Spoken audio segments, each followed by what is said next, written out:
Follow this channel to achieve your personal growth. Rise to the top. Follow Mente de Élite Insight.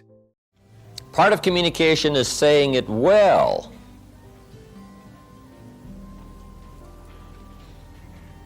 And there are some key points on saying it well. Having a good conversation that gets your point across, but also gets the job done.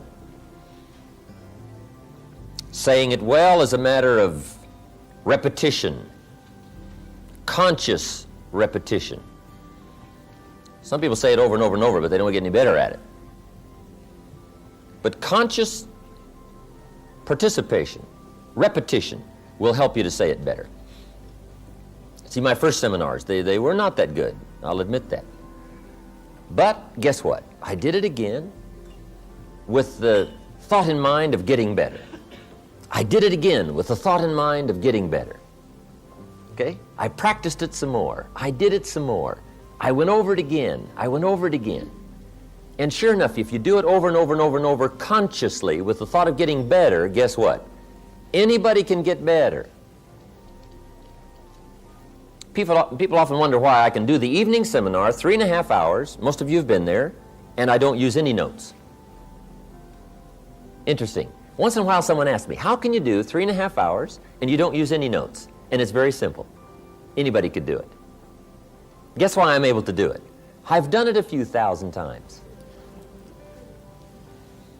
See, if you do something a few thousand times consciously, sure enough, you will get better and better and better. So whatever you're doing now in the way of communication, the question to ask is, how long do you want it to take to get good at it? You say, well, I want to get good right away. Then you got to do it over and over and over and over. Repetition helps you to get better. So the second step to good communication is saying it well. Now there's some other points on saying it well. Here they are. One, say it with sincerity. And I don't know any substitute for sincerity.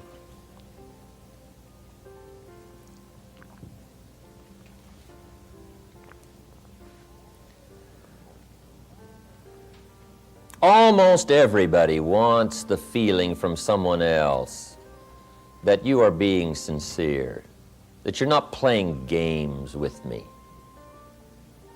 that you're really disclosing to me your true feelings, your true awareness, what's going on in your life and your heart and your soul and your mind. Sincerity, there's no substitute for that.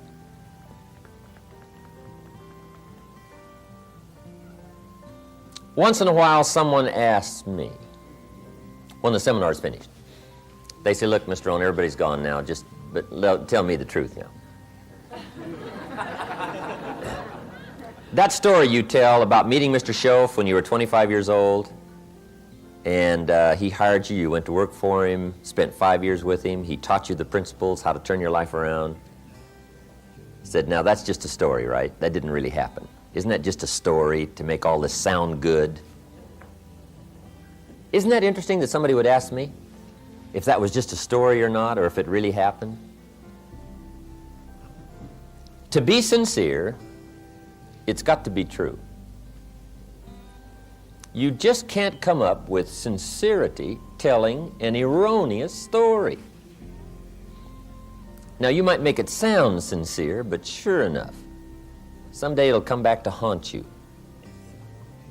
Saying it well is saying it sincerely. Saying it well is saying it accurately. You don't want a lack of credibility to creep into your communication. So you just got to be sincere. Tell the truth. The truth is so powerful, you don't need to dress it up with fiction. Another part of saying it well is saying it with brevity.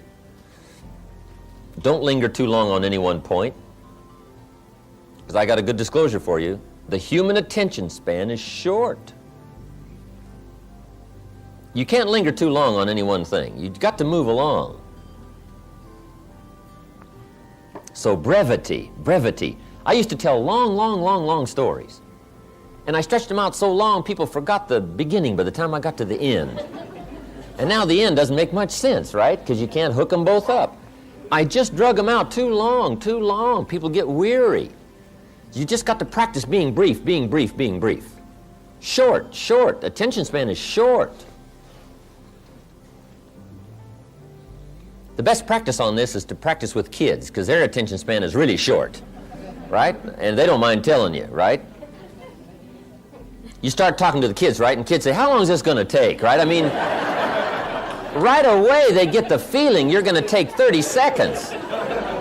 And you should only take 10, right? I mean, they get bored right away. So short. Make your stories short. Be brief in your illustrations. If you're going to say, here's something that happened to me one time. Don't give people a feeling now that you're about to launch into a 20-minute story. Just make sure you get the feeling across that you're going to be brief. It isn't going to take long. You're going to get the story across. And I guess part of that is our high-powered, speeded-up way of living, especially in this country. But it is true. If you want to be effective in communication, you've got to be brief. On any one point, you can't linger long. And I think I've lingered long enough on that point. Next, saying it well is saying it with style. Now, part of style is your personal style. And this involves a whole lot of things. It can involve gestures. It can involve facial expressions. You talk with your eyes. You know, you speak with your facial expressions as well as with your words. Some people talk more with their hands. That's part of your style. Gestures, all of that. Now here's the key on this, is to develop your own style. However, be a student of style. First, have something good to say. Second is to say it well. Consciously say it well. Practice saying it well. Get to where the words come more clearly, more freely. Things you used to stumble over when you talked a year ago, you just correct that. You just correct it and correct it so that now it flows better. Shorten the stories, used to be long, now they're shorter. You just do all that consciously, so that you get better and better at it, saying it well. Follow this channel to achieve your personal growth. Rise to the top. Follow Mente de Élite Insight.